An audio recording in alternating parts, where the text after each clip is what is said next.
1971 আর 2024-এর গণঅভ্যুত্থান, এই দুইটাকে একটার সাথে আরেকটা কখনো তুলনা করবেন না, কারণ দুইটার গুরুত্বই অপরিসীম।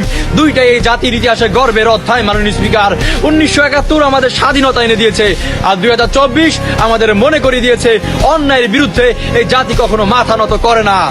এই দুইটা ঘটনাকে ছোট করার অধিকার কারণেই আরেকটার মর্যাদা বাড়াতে গিয়ে আরেকটাকে ছোট করার অধিকারও নেই। মাননীয় স্পিকার, একটা জিনিস খুব স্পষ্ট, সময় বদলায়, প্রেক্ষাপট বদলায়, কিন্তু অন্যায়ের বিরুদ্ধে দাঁড়ানোর সাহস বদলায় না।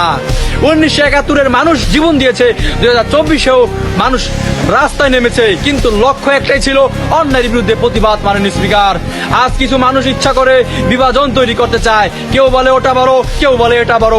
আমি বলি এই ছোট বড় রাজনীতি বন্ধ করেন, কারণ ইতিহাসকে ভাগ করলে জাতি দুর্বল হয়। মাননীয় স্পিকার, আমাদের শিখতে হবে 1971 আমাদের শিকড়, আর 2024 আমাদের বর্তমান সাহস। দুইটাই আমাদের পরিচয়, দুইটাই আমাদের শক্তি। যদি আমরা সত্যিই দেশকে ভালোবাসি, তাহলে আমাদের কাজ হবে একটাকে আরেকটার বিরুদ্ধে দাঁড় করানো না, বরং দুটো থেকেই শক্তি নেওয়া। মাননীয় স্পিকার, আজ আমি এই সংসদে স্পষ্ট করে বলছি, যে অন্যায়ের বিরুদ্ধে দাঁড়ায় সেই দেশের ইতিহাসের অংশ, আর এই দেশের মানুষ অন্যায়ের সামনে কখনো মাথা নত করে না, আর এই মাথা নত কখনো করবে না। মাননীয় স্পিকার।